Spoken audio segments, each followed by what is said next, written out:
اب دوستوں اور بزرگوں، اللہ کو اللہ جاننا دنیا کا سب سے بڑا علم ہے، اس سے بڑا کوئی علم نہیں، اور اللہ کو اللہ ماننا یہ سب سے بڑا دین۔ ساری چیزیں آدمی جانتا ہے، دنیا کے تمام اصول علوم سے حاصل ہیں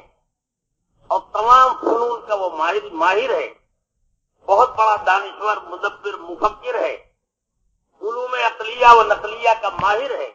لیکن اگر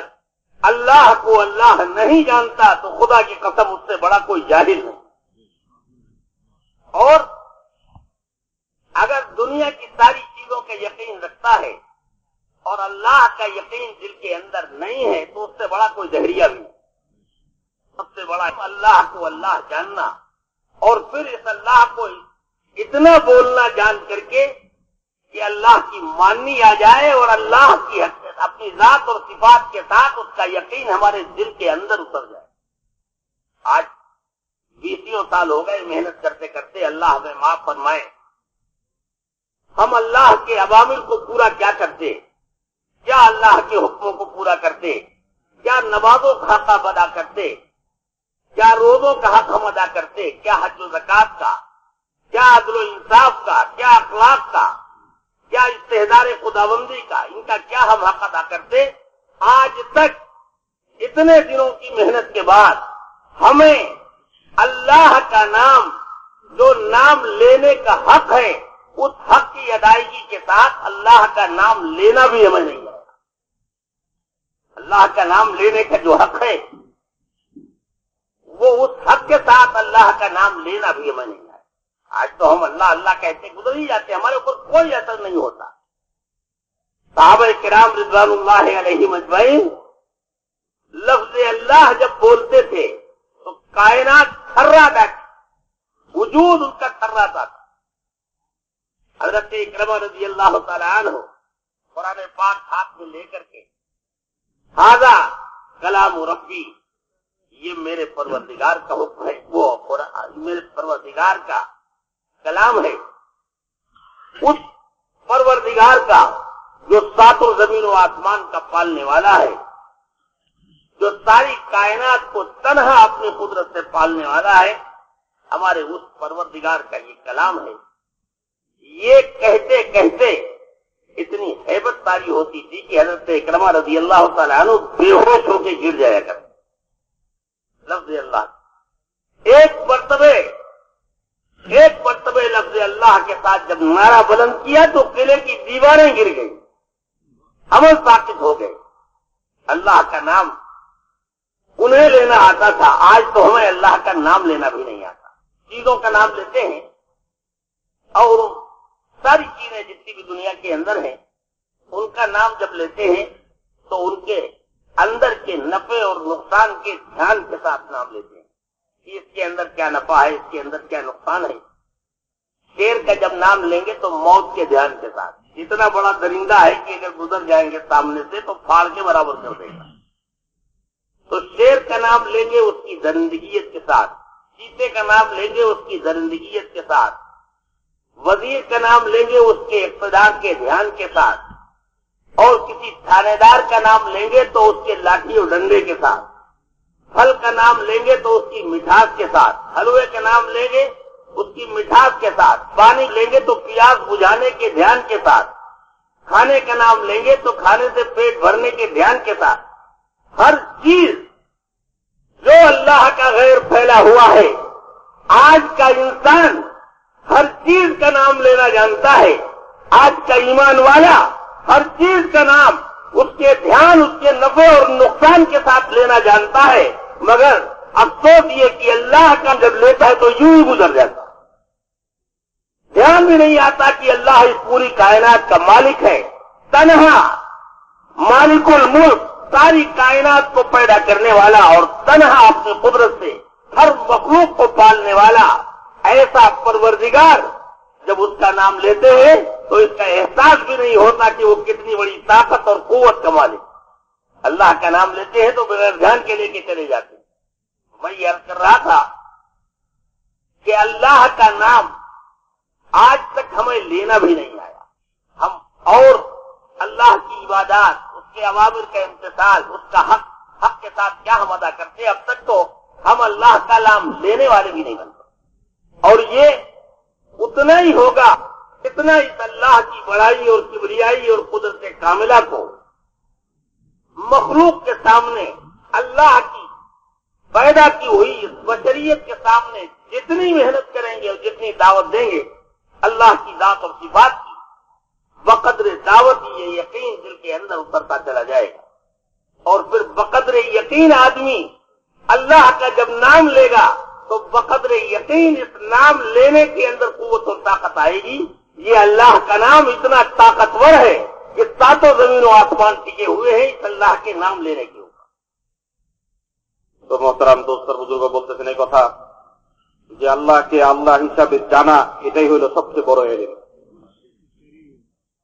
এবং আল্লাহকে আল্লাহ হিসাবে মানা এটাই হইল সবচেয়ে বড় দিন। যে আল্লাহকে আল্লাহ হিসাবে জানতেছে না তো এটাই হইল সবচেয়ে বড় অজ্ঞতা আর মূর্খতা। আর বলেন যে আল্লাহকে আল্লাহ হিসাবে মানতেছে না এটাই হইল সবচেয়ে বড় বদ্দিন। তো মোহতারাম দোস্ত বুজুর্গ, যে আল্লাহকে আল্লাহ হিসাবে জানবে এবং আল্লাহ তাআলার নামকে নিবার সময়,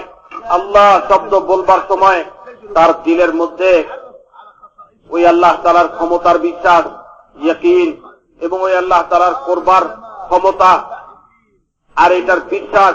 আর লাভ আর লোকসানের মালিক, এই আসমান এবং জমিনের প্রতিপালন করার মালিক, এই সব কিছু যে আল্লাহ তাআলা, এই কথার বিশ্বাস সহকারে যে এই কথাকে বলবে তার মধ্যে আল্লাহকে আল্লাহ হিসাবে মানবার যোগ্যতাও পয়দা হবে। তো মোহতারাম দোস্ত বুজুর্গ, আজকে তো আল্লাহকে আল্লাহ হিসাবে মানবার যোগ্যতা তো অনেক দূরের কথা, যে এরকম ভাবে আল্লাহ তাআলার প্রত্যেকটা হুকুমের উপরে আমাদের জিন্দেগি ওঠে, নামাজকে নামাজের মতন, রোজাকে রোজার মতন, এবং এরকম ভাবে হজ যাকাতকে আল্লাহ তাআলার হুকুম অনুযায়ী এই হজ যাকাতকে আদায় করার জন্য যে হক রয়ে গেছে, আল্লাহ তাআলার এক একটা হুকুমকে হক আদায় করে যে এরকম ভাবে পুরা করবার যোগ্যতা তো অনেক দূরের কথা। আল্লাহ তাআলাকে আল্লাহ তাআলার দেওয়া হুকুম হিসাবে আল্লাহ তাআলাকে মেনে চলা, আল্লাহ যে হুকুম করতেছেন, যে জাত বড় এবং বড়াই সহকারে যে হুকুম করতেছেন, এইটাকে আমলে নিয়ে আসা এবং এটার উপরে নিজের জিন্দেগিকে উঠানো, এটা তো অনেক দূরের কথা। আল্লাহকে আল্লাহ হিসাবে বলা এবং বলবার যে যোগ্যতাটুকু, এটাই তো আজকে আমাদের মধ্যে পয়দা হয়নি। তো বলেন যে আল্লাহকে আল্লাহ হিসাবে জানা, এর উপরে ইয়াকিন করা এবং এর উপরে নিজের জিন্দেগিকে উঠানো, মেনে চলা, এটা তো অনেক দূরের কথা। শুধু জবানের মধ্যে ওই আল্লাহকে আল্লাহ হিসাবে বলবার যে যোগ্যতাটুকু, এই অনুভূতিটুকুও তো আমাদের মধ্যে ওই শব্দকে উল্লেখ করবার সময়, আল্লাহ শব্দকে উল্লেখ করবার সময় আমাদের ভিতরে পয়দা হয় না। মোহতারাম দোস্ত বুজুর্গ, সাহাবায়ে কেরামের মধ্যে তো ওই জজবা ছিল, যখন ওনারা আল্লাহকে ডাকতেন, তো আল্লাহকে আল্লাহ বলতেন যখন, তো তখন তাদের দিলের মধ্যে ওই অনুভূতি পয়দা হয়, দিলের মধ্যে ওই অনুভূতি আসতো ওনাদের দিলের মধ্যে। হযরত ইকরামা রাদিয়াল্লাহু আনহু আল্লাহ তাআলার কালামকে হাতে নিয়ে কথা বলতেন যে হাযা কালামু রাব্বি, এটা আমার প্রভুর কালাম, এই কথা বলতেন। আর বলেন যে বলতে বলতে এই কথা বলতে বলতে এরকম অবস্থা ওনার হইতো যে উনি কাঁদতে কাঁদতে বেহুশ হয়ে যেতেন, কাঁদতে কাঁদতে বেহুশ হয়ে যেতেন।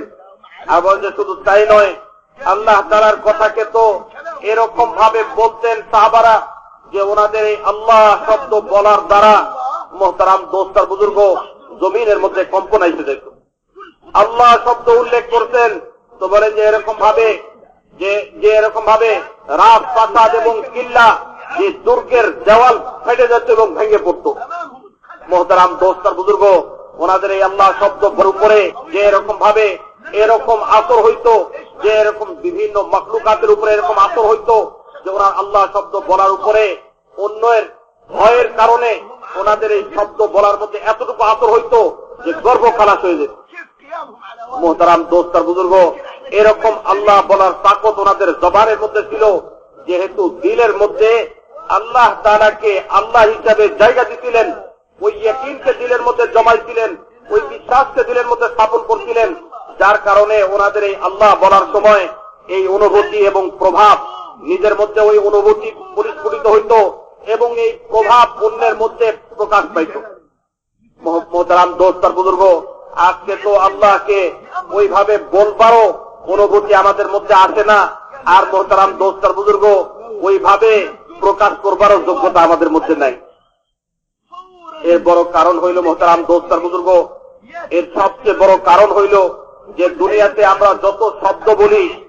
যত শব্দ আমরা দুনিয়াতে জবানে উল্লেখ করি, এই শব্দগুলো বলবার সময় এই শব্দের লাভ এবং এই শব্দের লোকসান, এই শব্দের যে শব্দটা উল্লেখ করতেছি এইটার মধ্যে কি লাভ আছে আর এই শব্দের মধ্যে কি নোকসান আছে, এই জিনিসকে সামনে রেখে ওই শব্দগুলোকে আমরা উল্লেখ করি। কিন্তু মোহতারাম দোস্ত আর বুজুর্গ, আল্লাহ শব্দ উল্লেখ করবার সময়, আল্লাহ বলবার সময় আমাদের দিলের মধ্যে, আমাদের জেহেনের মধ্যে ওই জিনিস আসে না যে লাভ এবং লোকসানের মালিক হলেন একমাত্র আল্লাহ তাআলা। এই দুনিয়ার সব কিছু ছাড়া আল্লাহ তাআলা লাভের ব্যবস্থা করাই দিতে পারেন, এই দুনিয়ার সব কিছু ছাড়া আল্লাহ তাআলা লোকসানের ব্যবস্থা করাই দিতে পারেন। তো মোহতারাম দোস্ত আর বুজুর্গ, এক ব্যক্তি জবানে উল্লেখ করতেছে বাঘ, এই বাঘটা যখন সে উল্লেখ করে